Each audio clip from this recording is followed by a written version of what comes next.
¿Es Jesucristo el Altísimo? ¿Fueron todas las cosas hechas por Él y nada de lo que ha sido hecho fue hecho sin Él? ¿Es Jesús el Dios y Creador de todas las cosas?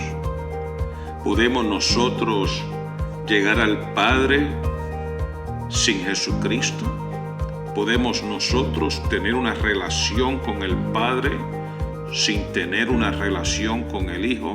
Estas preguntas las vamos a contestar hoy en su programa Transformados por la Renovación de la Mente. Muchas gracias por acompañarnos. Yo soy el pastor Edwin Malavé.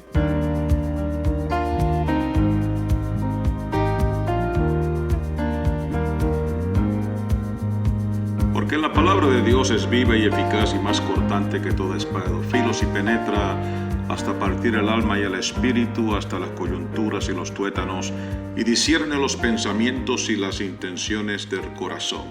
Bendiciones, mis hermanos. Gracias una vez más por permitirnos estar en sus hogares, llegar hasta ustedes, hasta sus oídos, hasta sus corazones, sus mentes, con la palabra de Dios que, como ya hemos dicho a través de este programa, Transformados por la Renovación de la Mente, la palabra de Dios es transformante. Una vez más, le damos gracias a Radio Apocalipsis Network y la cadena de repetidoras que hacen posible que nosotros podamos llegar a partes de los Estados Unidos, Centro, Suramérica y en partes de Europa. Y así que no importa dónde usted se encuentre y estemos al alcance de su voz, queremos serle de bendición en el día de hoy. Hoy vamos a hacerle llegar a contestar las preguntas que hicimos al principio acerca de la persona de nuestro Señor Jesucristo. Nosotros no hacemos contestas basadas en una opinión. Nosotros llevamos las contestas de acuerdo a lo que revela la palabra del Señor, las Sagradas Escrituras.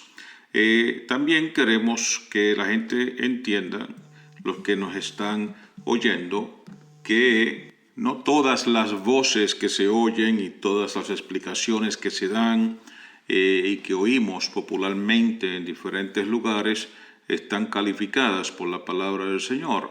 Hay personas que a veces buscan las Sagradas Escrituras y se ponen a escudriñar algunos versículos y lamentablemente sin tener verdaderamente una profundidad escritural, lo que hacen es que inmediatamente comienzan a darle contesta a preguntas profundas y ellos quieren dar contestas superficiales. Son preguntas profundas y ellos quieren dar contestas superficiales. Estas contestas superficiales de algunas personas pareciera que se convirtieran en teólogos de un solo versículo bíblico. Son teólogos de un solo versículo bíblico, sin utilizar una buena interpretación bíblica, una buena hermenéutica, con el propósito de que se pueda saber las cosas dentro de su texto y su contexto y se puedan encontrar las diferentes referencias en la palabra del Señor que traen luz al tema. Y entonces se pasa por alto continuamente tanta información bíblica, se pasa por alto porque simplemente nos enfocamos en una sola cosa. Entonces, cuando nos enfocamos en eso y solamente en eso y creamos una opinión solamente de eso, entonces ya tenemos una teología, lamentablemente una teología falsa, que se convierte a veces, o no a veces, es realmente una herejía cuando queremos presentarla como la verdad, como si quisiéramos presentarla como una doctrina bíblica cuando realmente no lo es. A eso le decimos que son personas que saben lo suficiente para creer que están en lo correcto, pero no saben lo suficiente para saber que están incorrectos. Así que nosotros hoy queremos buscar verdaderamente hacer una exégesis bíblica, descubriendo de la palabra del Señor unas contestas sumamente importantes. Y para esto quiero actualmente leer la primera epístola del apóstol Juan, y queremos leer en el capítulo 2, y quiero comenzar con el versículo 18, y vamos a ver qué nos dice la Escritura en este lugar aquí. Dice: hijitos, ya es la última hora, y como oísteis que el anticristo había de venir, así también ahora han surgido muchos anticristos. Por esto sabemos que es la última hora. Salieron de entre nosotros, pero no eran de nosotros, porque si hubieran sido de nosotros, habrían permanecido con nosotros. Pero salieron para que fuera evidente que no todos eran de nosotros. Interesante juego de palabras. Me acuerdo mi pastor en Brooklyn, New York, que siempre decir: no son todos los que están, ni están todos los que son. Así que esta es una buena referencia a ese adagio, esa manera de pensar. Y lo que está sucediendo aquí es que, y es bien importante que sepamos esto y que lo entendamos, y es que las personas que se levantan en contra de Jesucristo, por lo general son personas que primeramente se acercan al Evangelio tratando de buscar y de entender. Y luego, cuando ellos no están de acuerdo con la doctrina de la palabra del Señor, siempre buscan algo para refutar y para ir en contra de la palabra del Señor. Y hay que tener mucho cuidado cuando el refutar o el en contra de la doctrina bíblica incluye el ir en contra de la revelación y de la persona de nuestro Señor Jesucristo. Porque en tanto que hagamos eso, nos convertimos en un anticristo.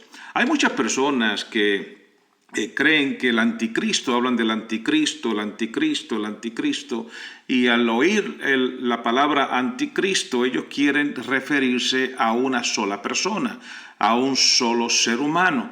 El anticristo es un espíritu, y el espíritu del anticristo puede convencer a un gran número de personas. Aquí dice el apóstol Juan: así también ahora han surgido muchos anticristos, muchos anticristos. Así que aquí estamos en anticristos en manera plural. Esto es lo que también la palabra del Señor nos llama los apóstatas.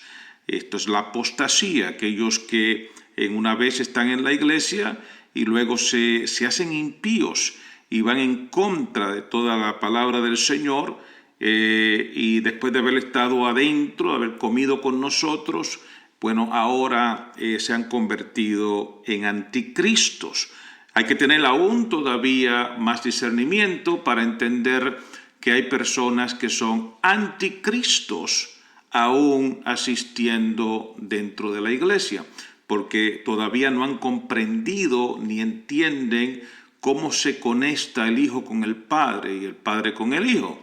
Y ellos, al hacer una separación incorrecta de estas dos personas o tres personas, como es el concepto claro de la doctrina de la Trinidad, Padre, Hijo y Espíritu Santo, un Dios en tres personas, un solo Dios, las tres personas inseparables de la deidad y de Dios, el único creador de los cielos y de la tierra. Es un concepto en el que solamente podemos crecer si permanecemos en él y tenemos la iluminación del Espíritu Santo que nos lleva a entender y a comprender este concepto.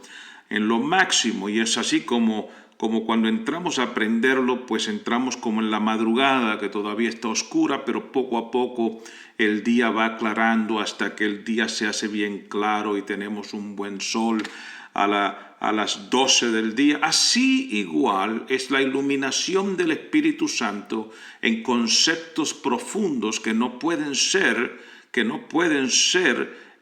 solucionados en manera superficial. Dios es profundo, hermanos. Dios tiene una gran profundidad. Nosotros tenemos que entender las profundidades de Dios. No es sencillo, no es simple. Puede ser comunicado a los simples y puede ser comunicado a los sencillos, pero solamente por la iluminación especial del Espíritu Santo. Dios no es superficial, Dios es muy profundo. Por eso el salmista decía, hablando de Dios y hablando de él mismo, que era como un abismo clamando a otro abismo. Nosotros también somos seres de profundidad y conceptos y conocimientos profundos, y Dios es profundo, y luego Dios quiere que nosotros podamos razonar con Él. Eso es maravilloso y eso lo tenemos que entender. También dice que estas personas salieron de nosotros si hubiesen sido de nosotros, hubiesen permanecido con nosotros, no se hubiesen ido. Así que hay veces que las personas dicen, no, que son los mismos, no, que todos somos hijos de Dios. No, es cierto, desde un punto de vista creativo, todas las personas hemos sido creados por Dios, pero desde el punto de vista de adopción, dentro de la familia de Dios y el reino de Dios, solamente esto es posible cuando nosotros aceptamos al Señor Jesucristo, el cual es el único que puede revelarnos y llevarnos a la presencia del Padre. Sin embargo, aquí también está diciendo algo importante el apóstol Juan, y es que él dice, pero vosotros tenéis la unción. Él hace una diferencia entre los que se han ido, entre los que son anticristo, y luego está hablando de vosotros, al grupo a quien le está escribiendo.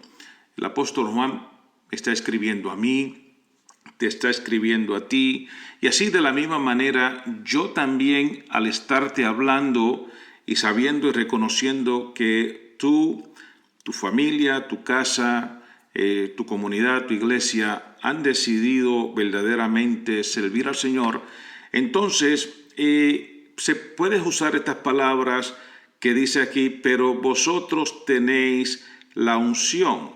Así que cuando habla aquí de la unción, está diciendo que ustedes tienen al Espíritu Santo, que es la fuente del discernimiento. Cuando el Señor Jesucristo nos promete al Espíritu Santo, dice, yo os enviaré al Espíritu Santo y Él os guiará a toda justicia y a toda verdad. Entonces, los que tenemos el Espíritu Santo, tenemos un discernimiento especial acerca de la palabra del Señor para no quedar confundidos en el tema en el que estamos hablando. Pero vosotros tenéis la unción de parte del Santo y conocéis todas las cosas. El Espíritu Santo nos guiará a conocimiento de la verdad y nos revelará todas las cosas. No os escribo porque desconozcáis la verdad, sino porque la conocéis y porque ninguna mentira procede de la verdad. Es bien importante esto, ninguna mentira procede de la verdad.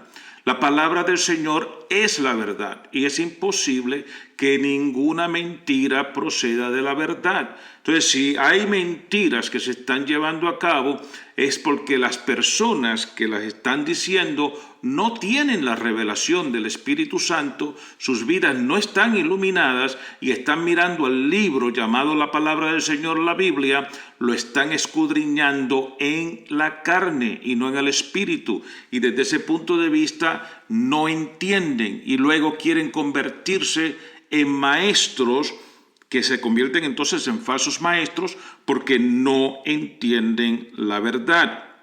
Entonces dice, ¿quién es mentiroso sino el que niega que Jesús es el Cristo? ¿Ve? No puede haber otros Cristos. ni anticristos. El que niega que Jesús es el Cristo es mentiroso. Este es el anticristo, el que niega al Padre y al Hijo. Y aquí comienza esta unión de la que queremos estar hablando. El que niega al Padre y al Hijo. Todo aquel que niega al Hijo tampoco tiene al Padre. Ahí es donde yo quiero llegar en el día de hoy. Tenemos unos minutos para desarrollar esto, pero todo el que tiene al Hijo, el que no tiene al Hijo, tampoco tiene al Padre. A través de los años he tenido que hablar con personas que prefieren ser testigos del Padre, pero no testigos del Hijo. El Señor Jesucristo nos dice a todos nosotros, dice, y me seréis testigos, hablando de Él, me seréis testigos en Judea, en Samaria, en Jerusalén, en todo lugar y por toda la tierra. Pero hay personas que han decidido no ser testigos de Jesucristo, no ser testigos del Hijo, porque ellos prefieren ser testigos del Padre. Y la razón de ser testigos del Padre es porque en la opinión de ellos el Padre es mayor que el Hijo. El Padre es más alto que el Hijo. Pero la pregunta sería si esto es cierto o no. ¿Y qué nos dice la palabra? La palabra del Señor nos dice y nos enseña, y voy a dar la contesta correcta, esto no es cierto. Jesucristo es definitivamente el Altísimo. Y esto queda comprobado en la palabra del Señor. Lo primero que tenemos que entender es que el mismo apóstol Juan que está hablando aquí es el mismo apóstol que en el Evangelio según San Juan, que es diferente a los otros 3 evangelios sinópticos, porque los otros 3 evangelios hablan de una genealogía que prueba la veracidad de quién era Jesucristo, pero el apóstol Juan va apela a otra información cuando habla acerca del principio. Y él habla de un principio, que es nuestro principio, el principio en que todas las cosas fueron creadas, y él habla de quién existía antes de ese principio. Entonces, es decir, cuando en el principio, él dice, en el principio era el verbo, la palabra logos en griego, en el principio era el logos, y el logos era con Dios, y el logos era Dios. Y todas las cosas fueron hechas por Él, y sin Él nada de lo que ha sido hecho fue hecho. Y el Logos es la luz de los hombres, que alumbra a todo hombre, y Él es la luz de la vida. Todo esto aparece ahí en este Evangelio según San Juan. Y entonces Él pregunta, o Él deja una pregunta, ¿de dónde saca Juan este concepto de Logos? ¿Y qué significa esto? Bueno, este concepto de logos aparece dentro de lo que se conoce como la cultura helenística. La cultura helenística es como ahora decir la cultura americana, y se formó y se transformó a causa de Alejandro el Grande. Y es dentro de esta cultura que existe Juan y existen todos los apóstoles, y es dentro de esta cultura que entra nuestro Señor Jesucristo.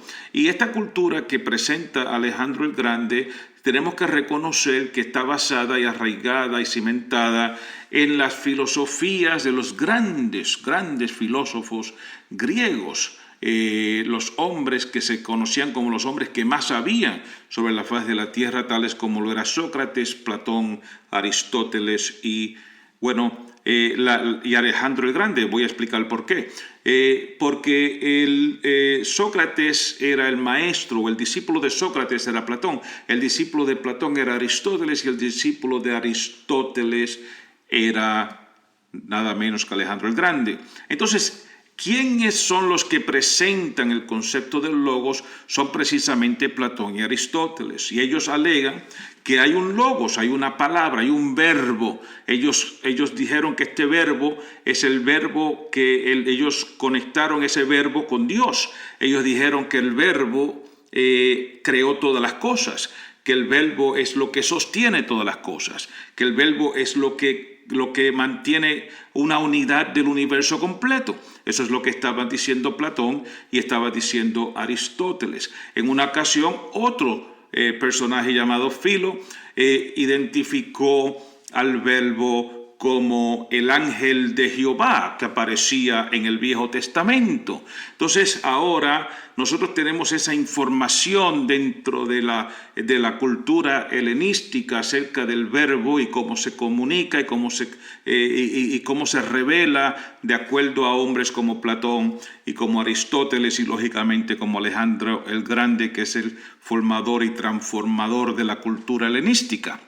Entonces ahora que tenemos esa información, podemos entender cuando el apóstol Juan, hablándole a los griegos y hablándoles a esas personas que piensan de esta manera, él está identificando al Logos y comienza su libro diciendo que en el principio es el Logo y el Logo era con Dios y el Logo era Dios. Ahora yo quiero que ustedes entiendan que cuando nosotros utilizamos la palabra verbo, el verbo en una oración es lo que le da la vida a la oración. Si yo digo en este momento el Hijo y luego termino hacia la madre, hay algo que falta ahí. Eso es una oración incompleta, es una oración muerta, porque no nos está dejando saber absolutamente nada. Hay que introducirle un verbo y ese verbo va a conectar el hijo hacia la madre, y entonces cuando eso se conecta, entonces se le da vida a la oración y entonces se nutre y se le da sustancia a lo que se está hablando.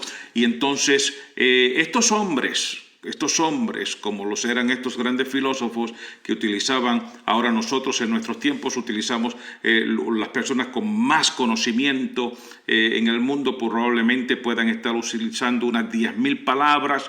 Las personas más comunes utilizan unas 700 palabras, más sin embargo, en los tiempos en que existían personas como lo eran Aristóteles y lo era Platón y lo era Sócrates, estamos hablando de 50.000 o 100.000 palabras solamente para poder comunicar todo el conocimiento que ellos tenían, y estas personas entendían claramente lo que significaba un verbo dentro de la palabra, dentro de la oración, y ese verbo ellos pueden mirar el total, el completo, el contexto total del universo, de las ciencias, de todo lo que conecta a todas las cosas, y ellos se dan de cuenta que lo único que le puede conectar las cosas y puede crear vida y puede hacer que todas las cosas puedan coexistir, tiene que ser un logos, un verbo divino, un verbo que le dé luz, que ilumine todas las cosas.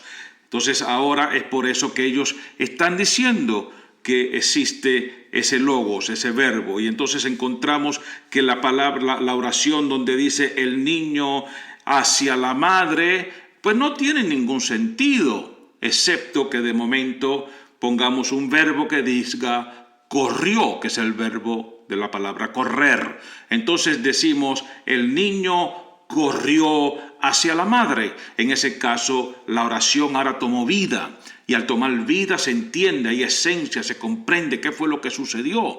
Entonces esto es bien importante para que nosotros lo entendamos cuando estamos hablando del verbo de Dios. Nosotros podemos leer en el principio, en Génesis, cuando dice en el principio Dios los cielos y la tierra. Entonces ahí falta algo. Como es en el principio Dios los cielos y la tierra, falta un verbo que conecte lo que significa, qué es lo que quiere comunicar la palabra, la oración, qué es lo que quiere comunicarnos la Biblia. Entonces el versículo o el verbo que actualmente se introduce en esa primera oración de la palabra del Señor es: en el principio creó Dios los cielos y la tierra. Y esa palabra creó se convierte en el verbo de esa oración, y es precisamente Jesucristo, el creador de todas las cosas, que el apóstol Juan lo identifica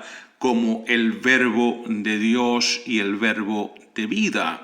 Ahora oiga esto es bien importante lo que vamos a decir. En el versículo 14 del Evangelio según San Juan, la palabra utilizando el griego, en el griego la palabra egeneto, que significa se hizo, dice que el verbo se hizo carne y habitó entre nosotros, y vimos su gloria como la gloria del unigénito Hijo de Dios. Así que estamos hablando de un evento que actualmente tomó lugar dentro de tiempo y espacio, donde el Verbo actualmente traspasa tiempo y espacio y se encarna y se convierte en hombre, en carne. Entonces aquí es donde viene el concepto de Dios hombre. Un hombre no se hizo Dios, sino que Dios se convirtió en un hombre y habitó entre nosotros. Esto es bien importante entenderlo. Pero en ese convertirnos, en ese hacerse carne, hay algo bien importante, porque el apóstol Pablo nos establece que Jesucristo mismo no escatimó su linaje y no aferrándose a ser igual a Dios, se despojó de todo, se despojó de su divinidad, se despojó de sus derechos, se despojó de su posición. Pero la palabra es igual a Dios. Él no se aferró al ser igual a Dios. Así que Jesucristo siempre fue en su eternidad igual al Padre, y nosotros no podemos ponerlo ahora en una posición menor y al Padre en una posición mayor, cuando realmente la palabra de Dios nos enseña que Jesucristo ha sido exaltado por encima de todo principado, de todo gobierno, de todo nombre que se nombra en este siglo y en el venidero, y Él es el Altísimo. ¿Qué significa ser el Altísimo? Significa que nadie hay por encima de Él. Entonces, Él es, sin duda alguna, el Dios creador de todas las cosas. Entonces, ¿cómo aquellos que se llaman o escogen ser testigos del Padre lo hacen queriendo minimizar la deidad y la posición del Hijo? Y utilizan el versículo bíblico donde dice mi Padre mayor que yo es. Bueno, eso está quedado aclarado ya. Si usted no ha entendido, entonces vamos a ser un poquito más específico. Dice que el Verbo se hizo carne.